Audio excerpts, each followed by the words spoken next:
All right, today we're gonna flip the script on a major celestial figure. We're talking about the Lord of the Underworld, and I bet I know what you're picturing. And I'm here to tell you, you're probably way off. Go on, picture it. What comes to mind when you hear Lord of the Underworld? I'm guessing it's something pretty grim, right? You're thinking fire, shadowy thrones, maybe some scary, all-powerful judge. You know, the whole works. It's the classic vibe we get from, well, pretty much everywhere. And hey, that image makes sense.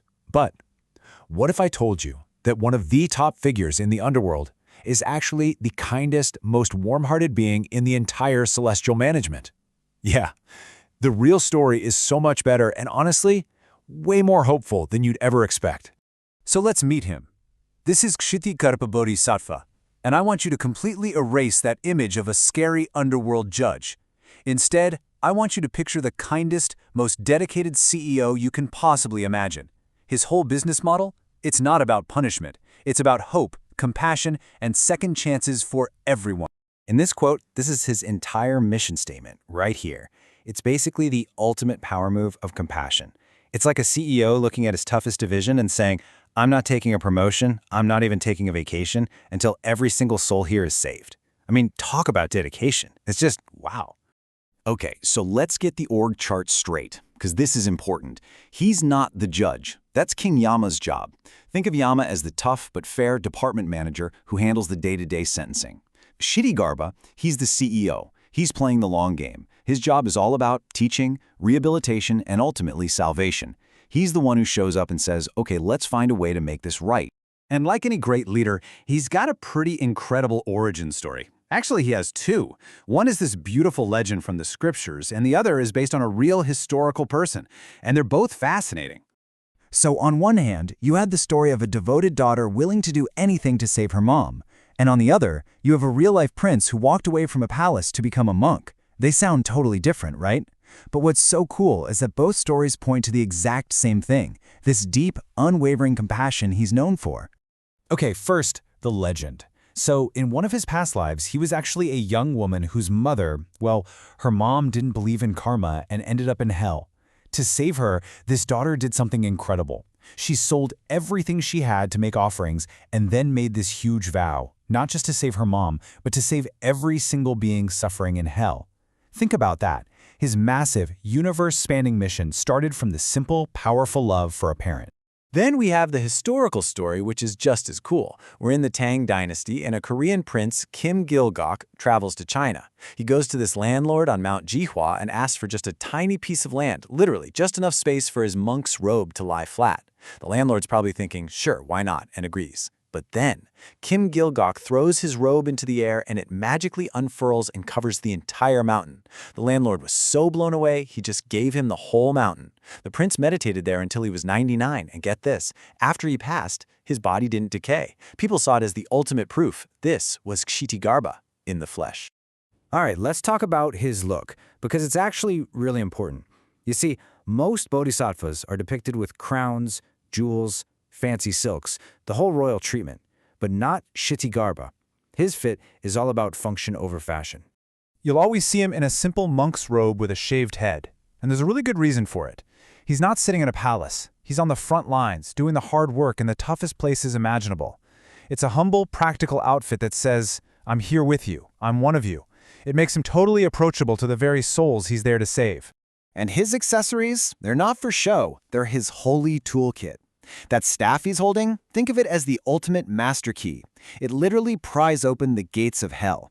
That glowing pearl in his other hand, it's like a supernatural flashlight that cuts through all darkness. And my favorite part, his companion, Ting. This creature is basically a walking, talking, all-knowing lie detector and database, able to instantly tell who's good, who's bad, who's telling the truth. No one's fooling Ting. So a question I hear a lot is, wait, is it okay to worship a deity connected to the underworld in my own home? And the answer is a huge, resounding yes, absolutely. You have to remember, he's a guardian for everyone, the living and the dead. He's an incredible protector to have on your side, helping to clear out obstacles and negative vibes. So when are the best times to connect with him? Well, his birthday is a big one, which falls on the last day of the 7th lunar month. The entire ghost month is also a perfect time. Or, really, any day you're honoring your ancestors. And honestly, Anytime you just feel stuck, when you feel like you need a powerful force to help clear the path ahead, that's a great time to reach out. And if you want to make an offering, just remember his vibe. He's a monk, so keep it pure and simple. Things like fresh fruit, beautiful flowers, maybe some clear tea or water, and simple vegetarian snacks are perfect. It's really all about your sincerity, not about making a big, fancy display. Praying to him is super straightforward too. You can follow this simple template. First, just introduce yourself, say your full name. Second, ask him to bless your ancestors, and it's really powerful if you can name them. And third, ask for blessings for yourself. Whatever you need, health, peace of mind, help getting over a hurdle, that's it. It's that direct and personal. Okay, let's bring this into our world right now. Because beyond the temple, beyond the sutras, Kshitigarbha's story is really a blueprint for our own lives. It's about tapping into that same kind of strength that he represents. What is the Kshitigarbha spirit today? I think of it as a kind of radical resilience. It's that inner power to look at the absolute worst situations, the darkest, most difficult challenges, and walk right into them. Not with fear, but with courage and a deep-seated belief that you can make a difference. And let's be real. We've all been there, haven't we? Maybe it's a workplace hell with a terrible boss, or a toxic relationship, or just a time in your life when you feel completely lost. We all face our own personal hells. The Kshitigarbha spirit is all about what you do when you find yourself in that dark place. You know, there's a saying associated with him, if I don't enter hell, who will? And that can sound a little grim, but it's not about being a martyr. It's actually an incredible mantra for taking ownership.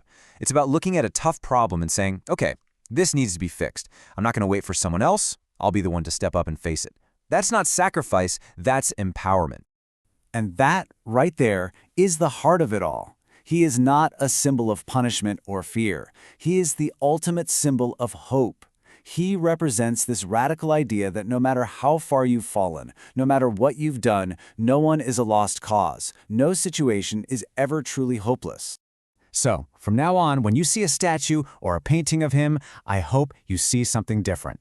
Don't see a scary lord of the underworld. See that kind-hearted CEO, the one who's always working overtime, in the trenches, making sure every last person gets a fair shot at redemption. Oh, and before we wrap up, I have one more little fun fact for you that's just too good not to share.